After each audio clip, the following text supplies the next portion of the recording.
We survive the mundane world by compartmentalizing. We take daily stressors, anxieties, and lingering trauma, and we build invisible psychological walls to protect our egos. It keeps us functioning, it keeps us safe, but occasionally, the universe glitches. You experience a synchronicity, a coincidence so statistically improbable and meaningful, it bypasses those walls completely. Imagine walking down a street, tripping over a bag, and finding a stranger's lost wallet inside. You look them up online to return it, expecting a brief, forgettable interaction. Instead, you find this stranger is using your exact, highly personal artwork as their cover photo. The probability of finding that specific wallet belonging to that specific person out of millions defies calculation. Or imagine casually mentioning a traumatic childhood memory at a local cadet base to an estranged relative, only for them to jump up in shock.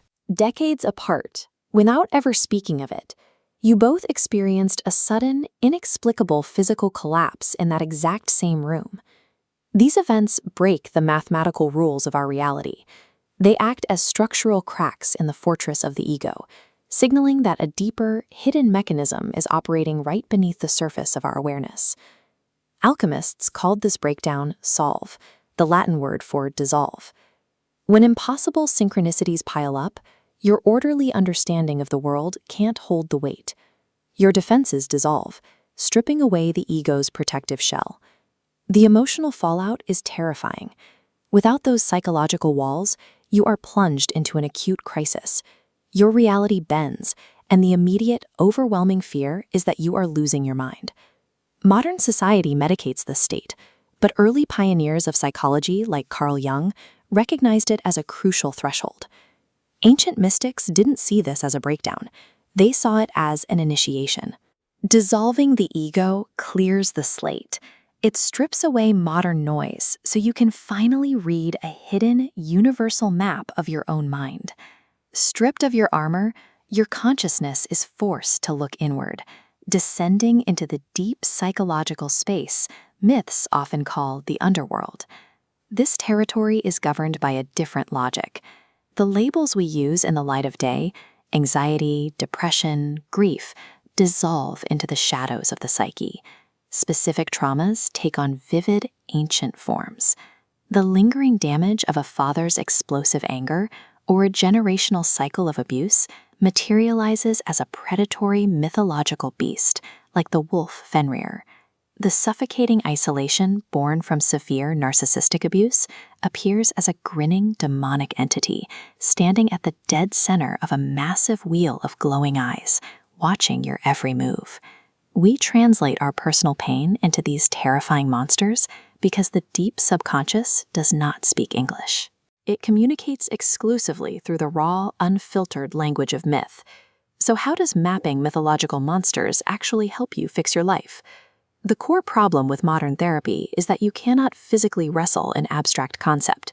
You can't put your hands around a vague feeling of inadequacy or isolate a generalized anxiety. By mapping that abstract pain to a universal archetype, like a wolf or a demon or a labyrinth, you suddenly have a tangible vocabulary. You give your trauma a shape, which gives you a target to confront.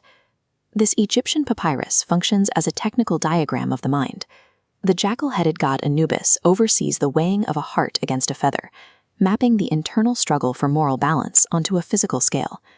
The objective of this descent is a rescue mission.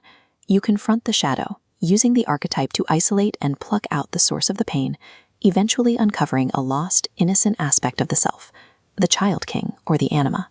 By personifying trauma as an external entity, the mind can finally apply actions to it. You can forgive a person, wrestle a wolf, or negotiate with a demon. Actions the brain can execute far more effectively than trying to think away an abstract feeling. Once the shadow is confronted, you enter the second phase of the alchemical process, coagula. Here, the mind pulls those fractured pieces back together to rebuild. Your consciousness binds these rescued aspects of the psyche into a new structure, locked in perfect dynamic balance. Alchemists called this the sacred marriage. It is a neurological harmony between the structured, logical left brain and the holistic, intuitive right brain. This engraving, Dürer's Melancholia I, visually documents this exact psychological transition. Behind the heavy, depressed angel and the balanced scales of judgment, a bright rainbow signals the integration of light and the end of the dark night of the soul. The journey of Solve et Caligula provides a blueprint for reclaiming agency. Engaging with our synchronicities and archetypes allows us to dismantle the walls of our trauma and begin the deliberate work of psychological rebirth.